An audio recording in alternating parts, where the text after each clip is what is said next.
This video is sponsored by Normandy 1998 and Ash. We resume our story high in the sky with Team Rocket as they are scouting for the twerps. While they do not find any sign of them, what they do find is another of those Team Star bases. Shuddering at the memory of their recent trouncing, James suggests they steer clear of that place as their grunts are clearly of a higher quality than, well, them. Though slapping him over the back of the head, Jessie tells her blue-haired teammate not to be such a coward, while Meowth grins that Jimmy might be a wuss, but he gave him a brilliant idea. Eyes widening, the human members of the trio ask what the scratched head is thinking, to which Meowth answers that since those Team Star goons gave them such a thrashing, why not try and get him on their side? That way they can sick him on the twerps and swipe Pikachu when he's all tired out. As one, Jessie and James cry that Meowth is a genius, but with a cackle, the cat tells them to bring the balloon down and they'll get this plan underway. Unfortunately, it is not in fact Team Rocket who will bring the craft down, since as soon as the balloon invades their airspace, Team Star's CAF squad are quick to blast it out of the sky, before swarming the trio and demanding they state their purpose. Getting right to the point, Meowth leaps up, claiming they're here to make an alliance, since after hearing about their group they felt a natural affinity, what with them being Team Star and them being Team Rocket, two things that go together like chocolate and milk. Stepping out from the group, a young woman who announces herself as Carmen, the second in command of this base, asks what exactly they can offer Team Star and Boss Airy, a question that makes the trio of villains flounder, though thankfully before they have to think up a lie, a forceful but kind voice lightly scolds that Team Star wasn't made to get things out of people, it exists so that those who are too weak to fight for themselves can band together.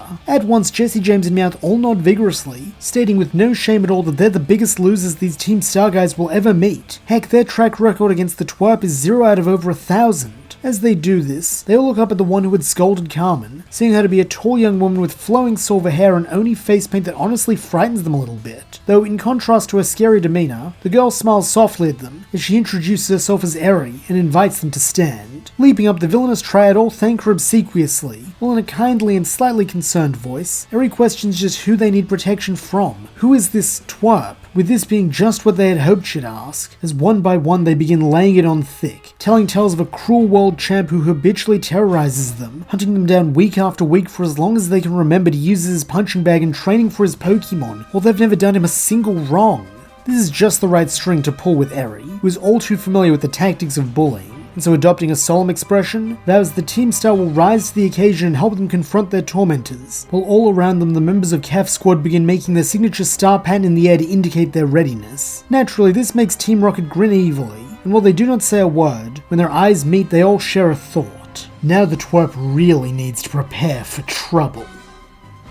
Cutting over to Ash and friends, they're currently in Levincia, where they're taking a short break from their travels. For Arvin, this means a chance to visit Artisan's Bakery for boutique sandwich ingredients, while for Nimona and Ash it means sightseeing, and most importantly, food. However, it seems Nimona is not interested in Levincia's cuisine, instead dragging Ash to Kanto Crepes, where she very casually buys 2 of each flavour, before insisting he try them all and tell her which crepe is the most authentic to his homeland. Never want to turn down a snack, Ash and Pikachu then chow down, while calling them all really yummy, but to him the real taste of Kanto will always be his mum's home cooking. As one, Ash and Pikachu then begin grinning dreamily as they think about Delia's meals, though in contrast, the usually peppy Nimona gains a look of sadness that Ash has never seen on her before. Dense though he may be, even he cannot miss this, and so reaching out a comforting hand asks what's wrong, with Nimona stating that she wishes she knew what her mum's home cooking was like, but she's never cooked for her before. Utterly floored by such a declaration, Ash demands to know how this is possible, though clearly not willing to linger on the gloomy subject. Nimona ignores this question, and instead bounces back to her usual eager self at a somewhat disconcerting rate, while declaring that they ought to have an eating competition to see who can finish their crepes first, adding that while she may not look it, she knows how to pack it away just as well as him, since that's what gives her the energy to do all that battling.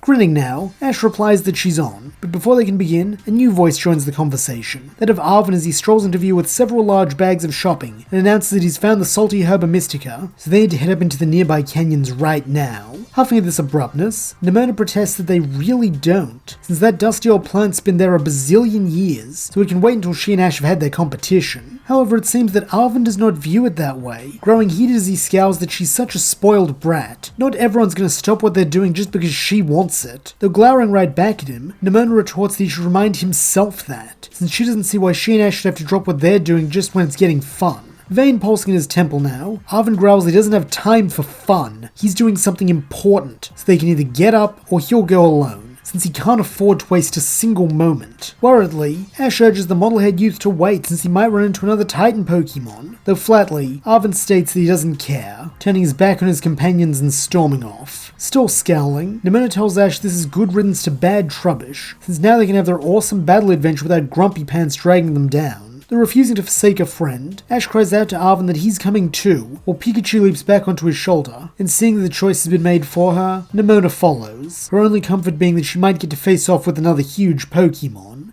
Due to Arven's bad mood, not a single word is said for the entirety of the hike up into the highlands, with the older boy only speaking to inform his companions that he's found the cave, his tone quickly becoming more hopeful than it is bitter. Encouragingly, Ash tells his friend that they'll get the Herba Mystica for sure, though unfortunately it seems fate has other plans, as before they can approach, a giant worm-like Pokemon bursts from the ground and buzzes at them in what is clearly meant to be an order to leave. Clenching his fist, Arven calls this a fat chance, as he brings out a Pokemon who looks a lot like a Tentacool, but pink and yellow rather than blue and red, while Nemona shows off her brain for battling as she states that this is called Toadscool, and it's a bad choice, since while Orthworm is a pure steel type and so would normally be weak to Toadscool's ground moves, its ability is Earth Eater, meaning it's actually immune, something Arven should know due to who his parents are. Angrily, Arven snaps to the girl not to compare him to them, though this is all lost on Ash, who upon hearing the word Steel type, brought out his new Charcadet so it may join the fray. Following suit, Nemona chooses her Pawmot, with the trio of companions all squaring off against the Titan. As the person whose quest this is, Arven takes the lead, having Toadscool use Supersonic, stating that he knows Orthworm has Earth Eater, so he's going to focus on having it attack itself and weakening its defenses, so the others can have a clear run at a frontal assault. Grinning, Ash thanks the older boy, while even Nemona admits it's a good strat as they each call for their first attack, Fire Spin for Charcadet and Close Combat for Pawmot. Like during their first meeting, Charcadet wraps itself in a cloak of flame, though this time instead of using it defensively, he casts off the fiery sheet and sends it crashing into Orthworm for massive damage, while a moment later Pawmot dives forth to strike the worm with a flurry of blows. Were this not bad enough, Arven then makes good on the second stage of his plan, as Toadscool uses Screech, dropping the Steel type's defensive ability, before the young man yells at his friends to go all out now. Dutifully, Ash and Nemona then go for their next attacks by repeating what they did before, as it has already worked once, though herein lies their mistake, as a Titan Pokemon is the apex predator of its environment, a title not one without keen battle intelligence and excellent instincts, both of which Orthworm displays as it dives back into the dirt and vanishes from view. Looking between each other, the three heroes wonder what they should do, but maintaining his command role, Arven declares that he'll go for the Herba Mystica, evidently not thinking straight as he runs headlong into what is clearly a trap. A fact which becomes obvious a moment later as the Great Canyon Crawler bursts back into view from directly beneath Arven's feet, forcing the model-head boy to do the split so he can keep Orthworm's jaw open and ensure he isn't swallowed whole. Definite panic in his voice now, Arven cries for his companions to help, though it isn't Ash or Nemona who is first to respond to that, as from his belt a Pokeball bursts open, causing a rather old and rather sickly canine Pokemon to appear on the ground. Upon seeing which of his Pokemon has come to his aid, Arven urges the old dog who he names Mabostiff to get out of here, since it's not safe, though this is precisely why it must stay. As snarling fiercely, it launches itself at the Earthworm Pokemon, snapping and scratching in an attempt to protect the boy it loves. In retaliation, Orthworm slaps the old dark type with its tail, causing it to whine and skid across the dirt on its side, a side which seems to cause Arven as much physical pain as it does Mabostiff, with him begging his friends to disengage and take care of his dog. As one, Ash and Nemona declare that they're not leaving him, though if they want to save him, they're going to need a change in plan. To this end, Ash asks Nemona to take command of their Pokemon and handle the battling, while he and Pikachu go rescue Arven. Always happy to take more battling, the tall girl grins that Ash can count on her. Then, as she begins issuing commands to Charcadet, Toadscool, Mabostiff, and Pawmot, the raven-haired boy and his start a retreat. Having recognized there's no way they can scale the Titan's smooth back, their plan is instead to climb a nearby rock face and approach Orthworm from above. However, this is all predicated upon the assumption that Arven is still present by the time they get there, a fact which is not guaranteed, as each successful hit on Orthworm by Nemona's team causes the Earthworm Pokemon to shake, which in turn causes Arven's foothold to become unstable. One particularly powerful Fire Spin from Charcadet is even enough to dislodge both of Arven's legs, seeing him briefly fall until he desperately hooks both his armpits around Orthworm's mouth. Understandably, the brunette is none too happy with this outcome, screaming at Nemona to be more careful unless she wants him to be Pokemon Chow, to which Nemona half-heartedly apologizes, as truthfully, while she does want to save him, she also feels this experience might help get Arven off his high Mudsdale.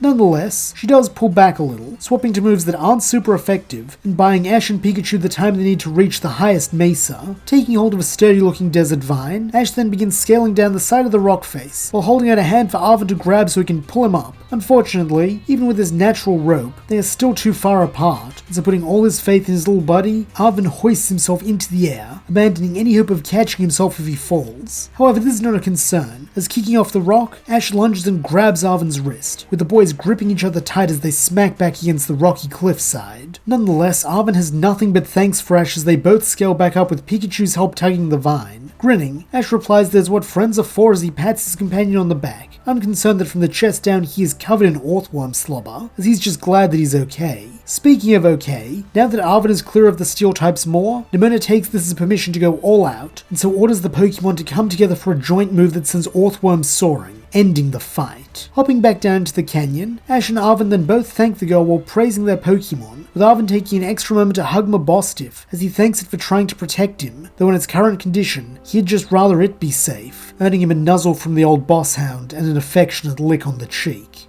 Lifting his head to meet his teammates' gazes, Arven admits that it looks like the Dill caddy's out of the bag. The reason he's been collecting the Herba Mystica is because he needs it to cure his Mabostiff, who was badly hurt by, well, that brute doesn't matter. All that matters is that he needs to make Mabostiff as good as new before it's too late, since the dog is his oldest friend, and his treasure. At once, Ash and Nemona understand Arven's drive to complete his quest as quickly as possible, with Nemona going to apologize for her words back in Levincia. Though shaking his head, Arven tells her not to bother, since he was a jerk too, so how about they just call it even and leave it at that. Sighing that the brunette always has to have the last word, Nemona helps Arven back to his feet, telling him to go get the Herba Mystica, since the sooner they get it, the sooner he can have a bath. Choosing to ignore this barb, Arven instead makes his way towards where the salty Herba Mystica is growing, and after plucking it, starts making a sandwich with the healing herb. When it is at last ready, he calls Mabostiff over, gently feeding the dark type before promising once they have all the Herba Mystica, it'll be all better and they can play together like they used to.